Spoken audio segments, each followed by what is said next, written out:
definitely scares me when you're trying to determine whether or not you're going to take on a living icon, a man who means so much to so many people. The question is, how does any actor play one of the most famous people in the world with a lot of courage and a lot of risk? It's a high wire act. You go to work. You go to work.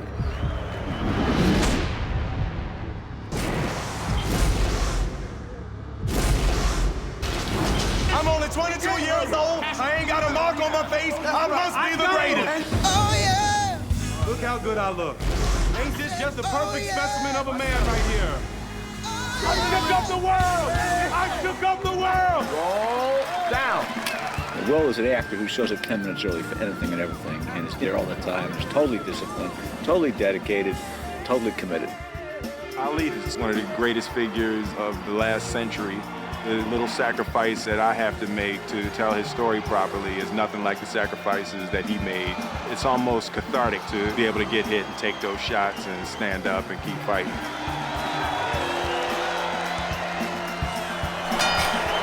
This is a totally different fight than listened expected, and anyone in this arena will tell you. They never thought this would go this far. Before I could decide that, yes, this is something I want to do, I had to find a story I want to tell. Wait a minute! Liston's not coming out! He's not coming out! The story I want to tell, it's a very simple story, is a man who wins the heavyweight champion of the world. It's a crown. The crown was taken from him unfairly. Mr. Clay, you're under arrest. And along with all the other successes and failures and complications and failings that go on in real life, is a quest to regain equity and justice.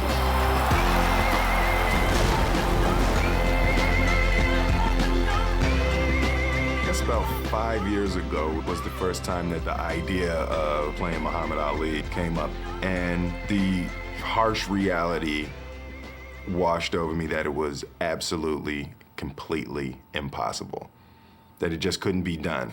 Everything that he did was big and bright and colorful, all of the things that you try to teach young actors to be. So I'm like, there's no way. So, for years I turned it down, and I guess probably about 2.5 years ago, I saw Ali, and he told me that I was almost pretty enough to play him. Look at his face. You ever seen anything pretty as me? You crazy as me. There is a Muhammad Ali. There's a lot of film footage on Muhammad Ali. There's more written about Muhammad Ali than any other living human being. So if you're going to do Muhammad Ali, you don't imitate Muhammad Ali. That's the last thing you do, because the best you could ever be is a Xerox of it. They be saying Ali is very pretty.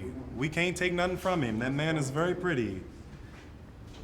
But that new man. When I met Michael Mann, prior to that, I could never see the road. I couldn't see how I could become Muhammad Ali. I couldn't see how I could make my voice. I couldn't see how I could make my body. And then Michael Mann said to me, I will create the curriculum that will allow you to be Muhammad Ali. And for the first time, I could see the road.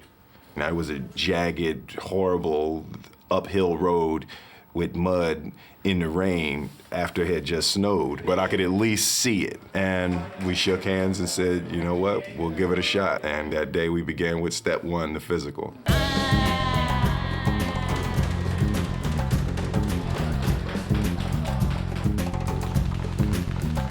Getting into physical conditioning is absolutely straight down the middle, the prime target for dealing with all of the other aspects. To learn to think like a fighter, to eat like a fighter, to sleep like a fighter, to assess situations in life like a fighter. We train a year, just over a year, 6 hours a day. We do road work in the morning, 6 o'clock, box between 11:30 and 12 o'clock, meet again for fight film classroom around 3, and then strength training around 5. It's an accumulation of learning simply everything. You design a curriculum that's difficult to acquire, and you learn it. That's why Will and I have been on this film since February of the year 2000. When he first came to me, he was roughly 189 pounds. Now he was tipping the scales at 222. His bench press was somewhere around 175. Now his bench press is 365 pounds. So let's slow everything down, get it right, and then we can move it back to our speed. My trainer said, okay, we're not approaching this like an actor. We're approaching this like a fighter. You need to think like a fighter. So the way that you're gonna think like a fighter is I'm gonna put my gloves on right now, and you're gonna put your gloves on, and when the bell rings, I'm coming to bash your head in. They got top-of-the-line guys in here, you know, from James Toney to, you know, Charles Shuford, Michael Bent, Al Cole. They have people who have been world champions or who are world champions playing roles in this movie. We have a job here in Camp Ali. Our job is to make this the best boxing film ever. And we have a saying, iron sharpens iron. So, you know, when you spar with guys of that caliber, you have to improve. If not, you get hurt. The first time I got hit, Michael Bent threw a right hand, and I saw it coming, but I didn't have enough time to do anything but just put my chin down. And he hit me right on top of my head. And I felt an electric shock from the base of my neck down to the backs of both of my elbows. And that'll really get you questioning your commitment to the task at hand. We had what were called round robins. Essentially, one person stays in the ring and fights one round with every fighter that's in the gym. So it was my round robin day. And, you know, I had my arms over the ring, and I'm looking out the ring, resting after the third round, and the bell rings, and you don't care who you fight everybody. So I turned around and walked out and looked, and Sugar Ray Leonard was standing in the ring. I was like, oh, man.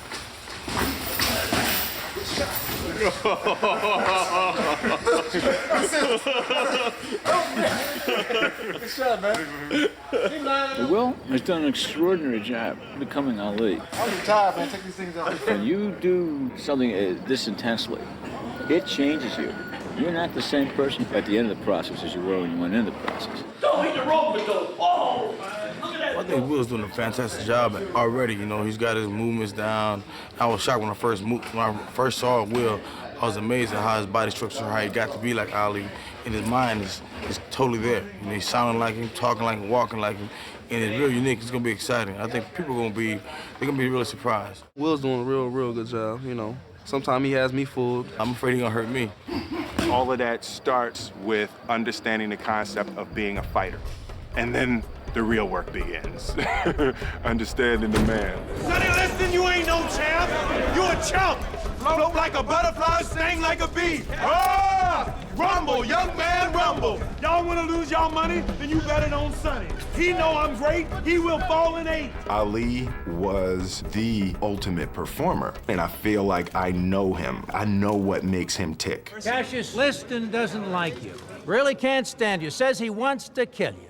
Howard Cosell, you ain't nothing but an instigator. Man, how you get that way? Cassius, now you're being truculent. Well, if it's good, I'm mad. You next. Ali and Howard Cosell were so opposite one another that it was just the perfect comedic blend. John Voight has captured it amazingly. I'm the best thing ever happened to you, Cosell. Without me, you'd be a tall white man with a microphone in his mouth. And without me, you'd be a mouth.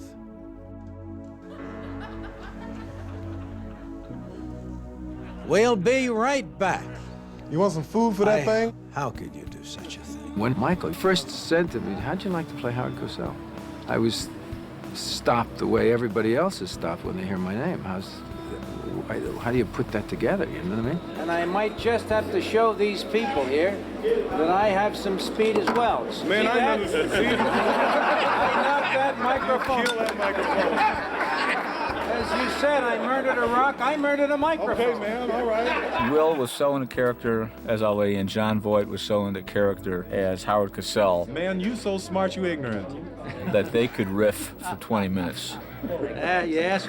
Well, I know. We're starting to be quite a team, you and I. What you think? You got Sonny picked? They were hilarious together. Tell the truth. I had Sonny picked until I saw this portrait of masculinity. Yeah, you saw that going. Which is quite intimidating. It's quite like a statue. We could show a whole 16-hour film of us just ad-libbing. Come on down. You lucky he holding me back, man. You lucky he holding me back. It really created a wonderful environment to get to know your character. You know, you sound just like it. I remember the first day Ali came and I'd been working on the dialect. He said, come on, Will, do that thing you do. Do that thing you do. I'm like, the thing I do is you. Injured a stone, murdered a brick. I'm so mean, I make medicine sick. We have Jamie Foxx as Drew Bondini Brown. I want to be your motivator. I want to be in your corner.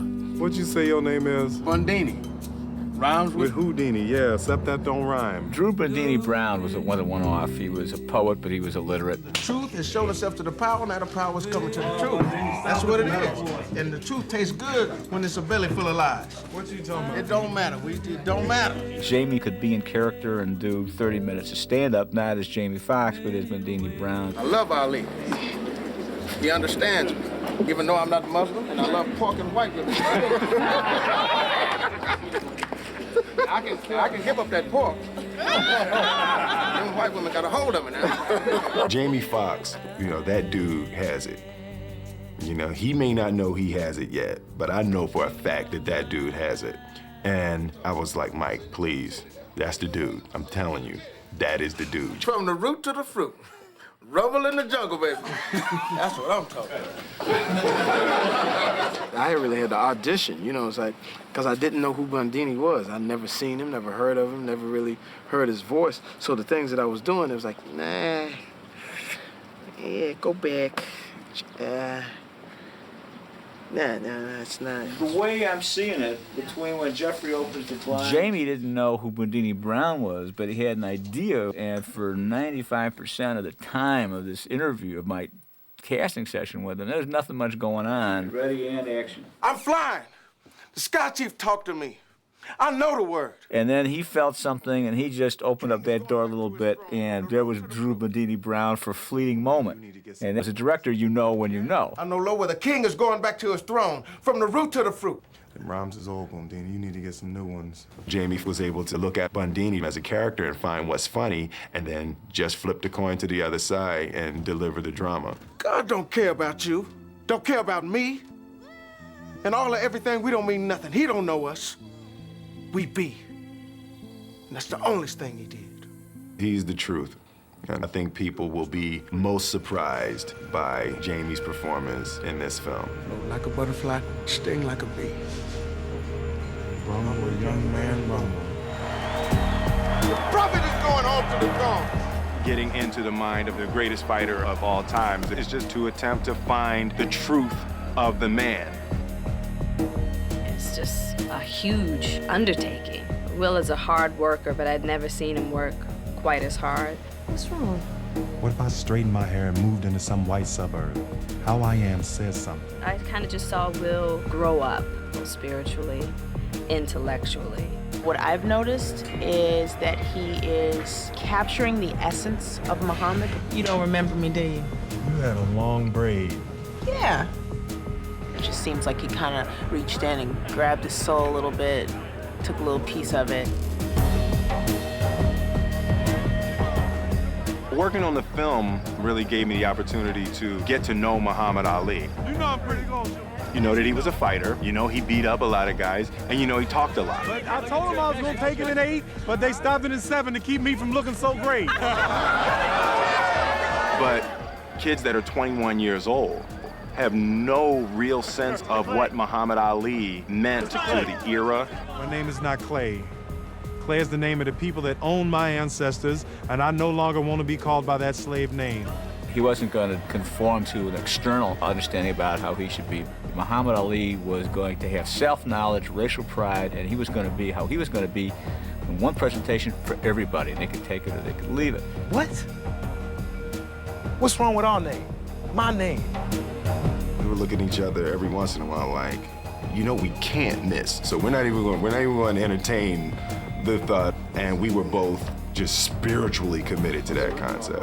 No, real pictures. We just shoot the pictures. This is we're gonna do Sam Cooke in the beginning, in a club.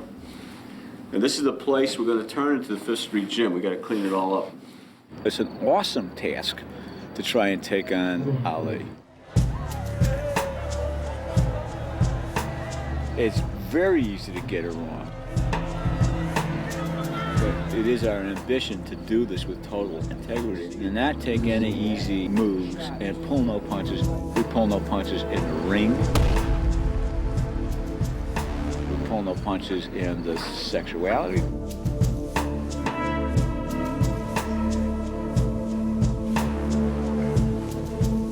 Pull no punches with the politics.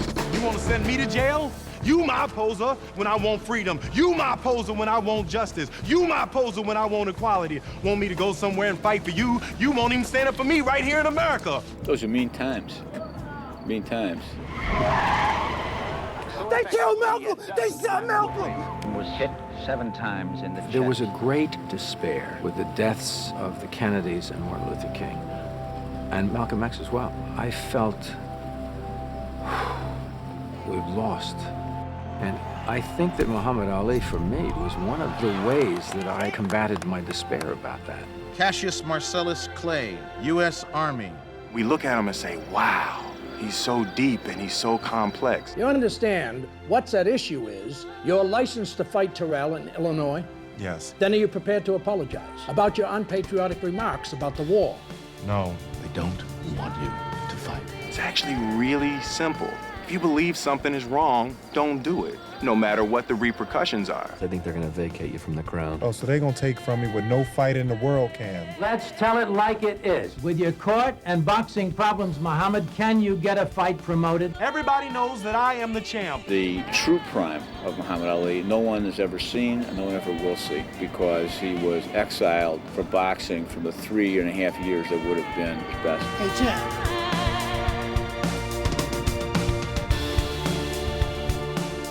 If I can take people and put them in Ali's shoes to the extent that you could know how this man feels, that's the hardest to get.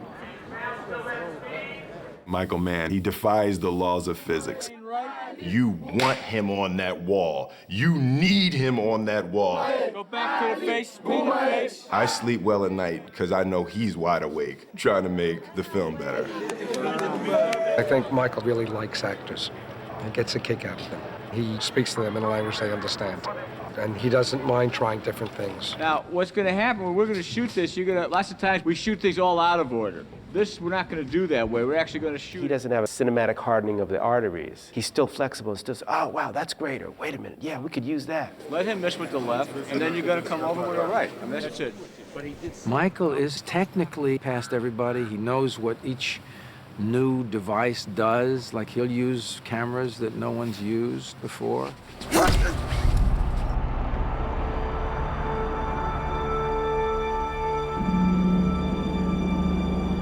The way Michael shoots and the way he, uses the camera, the footage stays exciting. The Elmo camera is quite interesting. It's 2 cameras ganged together, locked in a little harness. Creatively, it was very helpful to sort of get inside the boxing, to just jump into that subjective point of view. We wanted to raise the bar of how one would realize cinematically the experience of being in the ring, because there's drama going on. There's a story to each round. The guy's punching on the brakes. Just take care of him, okay? We're fine. I can't see nothing, man. Just go and cut them off, Angie. Cut them off, man. No. What was great about playing events that have taken place is you can talk to the person and you can really understand, okay, what were you thinking, what were you feeling? Well, I'm so proud having you play me on the show. Ali's trainer, Angelo Dundee, was a technical advisor on the film, and it was spectacular. Bang, that's it. That's it. He might have been working on something for 2 weeks, and Angelo could get in there in 20 minutes and say, oh, man, that's because you got a zig when you shag or something, whatever he'd say, and suddenly it would be there. That's the only thing he'll do. I asked Angie to show me how we wrapped Ali's hand, because Ali had 3 big knuckles. Muhammad had a big extruded knuckle. So what I used to do, I used to cut out the gauze. And what he would do is when he put on the wraps, he would cut out holes for the knuckles. It feels different when you wrap it, right? Angie was very precise in what he had with him, where he kept the adrenaline, where he kept the salts, where he kept his scissor, where he kept the gauze pads, where the Q-tips, this and that. Okay, let's talk here. When you talk authenticity, you're talking Michael Mann. He wants it to be right, and that's his reputation. We had everybody on the set. We had Ron Silver playing Angelo Dundee, and Angelo Dundee on the set. And we had Jeffrey Wright playing Howard Bingham. I met Ali in Los Angeles in 1962. I was a photographer with a local black weekly paper called the Los Angeles Sentinel, and my assignment was to cover this big loudmouth coming to town. And I just started taking pictures on my own. Every frame that Michael Mann will shoot in this movie, Howard Bingham has shot on his still camera. He spent 40 years chronicling Ali's life. There's nothing that will be seen here that Howard hasn't seen. Howard has photographed everything. His documentation is incredible.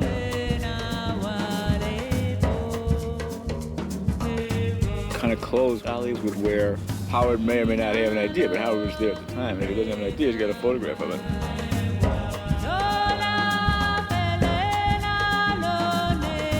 Actually, it was introduced to Don King by Howard Bingham. And I spent a couple of days in Las Vegas hanging out with Don and watching him behave and misbehave. The Rumble in the Jungle. That is the name that I've given it. It will raise up the spirits of our inner cities. That is the discouraged, dispirited, denigrated denizens of the Dimmerman that is called the ghetto. Man, Don, you crazy. You must have studied the whole D section of the dictionary. Muhammad Ali and George Foreman in Kinshasa, Zaire. George Foreman could literally pound a dent into a heavy bag and had knocked out 8 of his last 11 opponents by the 3rd round. Muhammad, I have to ask, are you really fast enough anymore to beat George Foreman? Many people believe you're not the man you used to be 10 years ago. Senator Howard, I didn't even want to talk about this, man. But I talked to your wife. And she said you not the man you used to be 2 years ago. And no, he's older. He's 32 years old, and he can't do what he did when he was 22 years old. You think I still got the tools? You still got the tools, Daddy. But they're different. Well, we better sharpen them up, because we going to Africa. Yeah, to the motherland. Yes, sir. From the root to the fruit. We're gonna rumble in the jungle. He knew for himself he had to win this back.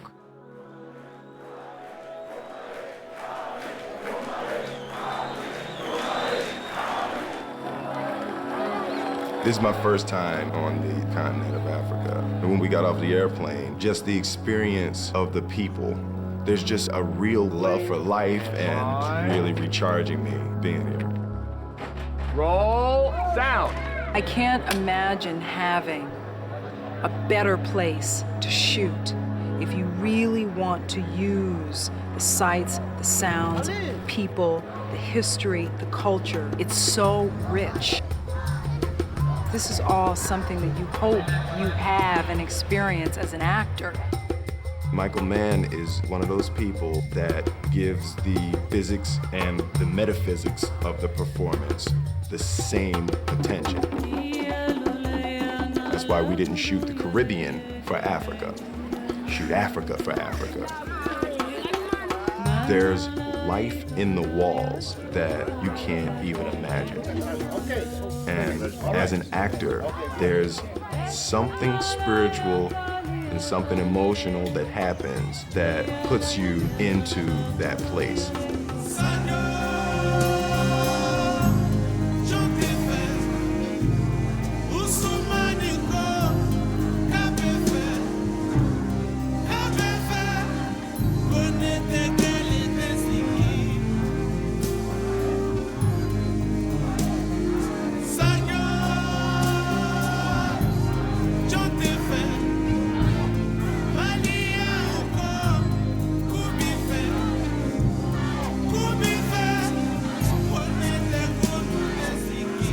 There was a scene where there's about 60 kids and we're running down the street and, you know, they're just saying, Ali, Boumaye. Ali! Boumaye! Action! Ali! Boumaye! Ali! Boumaye! Ali! Boumaye! Ali! Boumaye! Ali! And so we got to the end of the day and basically, you know, it was time for everyone to go home. The kids were probably 10, 11, 12 years old and they just started getting excited, and then all of a sudden the kids just started picking me up and just carried me through the streets.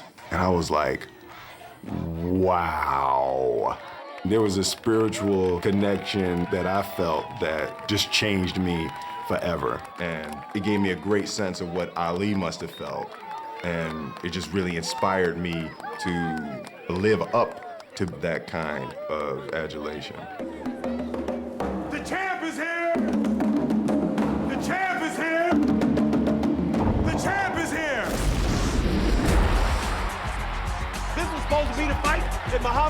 was ended. Supposed to be the myth of Muhammad was gonna fall. Supposed to be my destruction. Well, they miscalculated. They misjudged. They got it wrong. Having gathered not only his own personal energy and personal strength, he had the entire African continent behind him. We had specifically kept Will out of the arena for the Rumble in the Jungle until we were rolling film. Hey, Mark! And as we were coming in, the scale of this event just revealed itself, and I could tell that the power of it was all that I wanted it to be.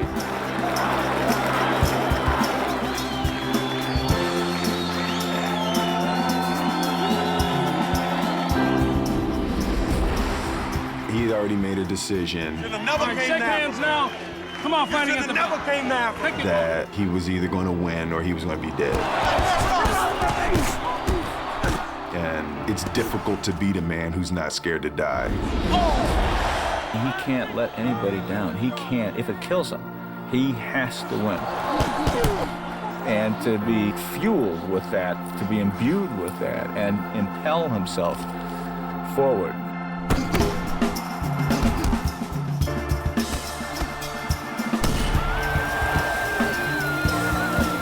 Ali's story is that existence is not something you just have to suffer through. Struggle is possible. Achieving something, whatever it is you want to achieve, is possible. And he personified these things because of his history, his life. I believe Ali was the ultimate patriot, and his life really illustrates who you are is not about what's around you. It's about who you decide that you want to be, and do you have what it takes to be that person? It's a wrap. It's a wrap. Made it happen, dog. Woo! Man. You're right.